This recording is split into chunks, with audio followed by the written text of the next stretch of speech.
Everyone. I am presenting on behalf of myself, Lacey Holland, and Solario on the subject of challenges faced by members of family structures. Through our discussions, we shared experiences, given that our structures for our home life are similar, in a step-parent sibling environment, and while we did have a structure, we had very different experiences inside of those structures. Before that, we're going to discuss the types of family that to the most. First being the nuclear family, which in North America is mostly considered just mother, father, children, all living under the same roof, habitating, structured that way. Step parents remarry, bringing another person into the family, which would usually be step siblings, which would be a step family environment.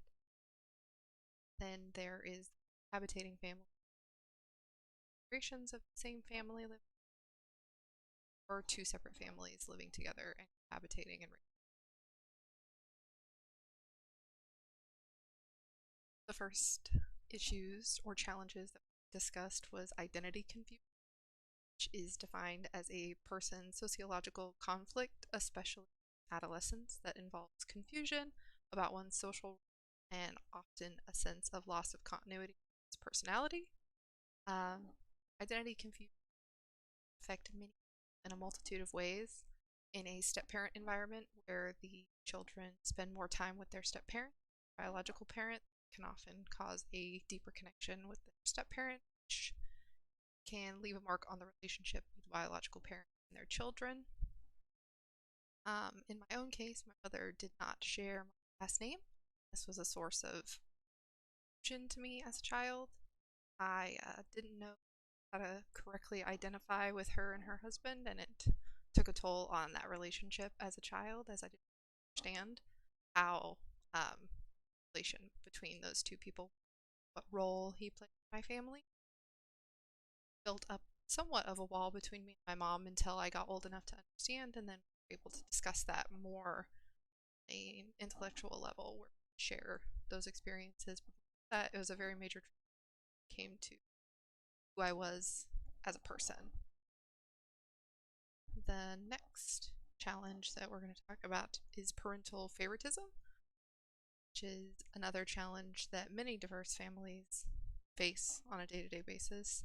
Parental favoritism of time spent with siblings, or other siblings they share, more when it comes to misbehavior, gifts that other children receive that seem unfair to a child, a lot of different person experiences. It just is based on each individual experience and what you have to go through. This can form cracks not only the child to parent relationship, but also sibling to sibling relationship. Parents fear another, it often builds resentment for a child that may be less loved, caused by maybe not on purpose, but the perception that that child has of that situation. In Veronica's case, she was able to share with me that it was that sort of situation with her and her brother, father, and their sister from father, that caused a lot of favoritism and not understanding why father was so attentive and loving, whereas Veronica's dad not always that way. And between the siblings, she also tended to favor her sister and doted on her sister more, whereas her brother had a very different experience and had a lot of resentment and lashing out towards her sister.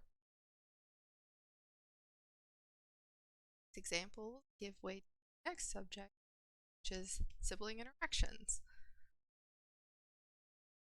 Include territorial infringement, rivalries. Territorial infringement, perception of an individual that another has entered, occupies, used, claimed, or otherwise disrupted his or her territory. In a diverse family, usually one family is uprooted while the other gets to stay in their home. already starting this off, which to the children can seem like an unfair foot in situations, so they're not on an equal playing field when they enter into that interaction in the first place, and it's hard to start when you feel like you're not on equal footing.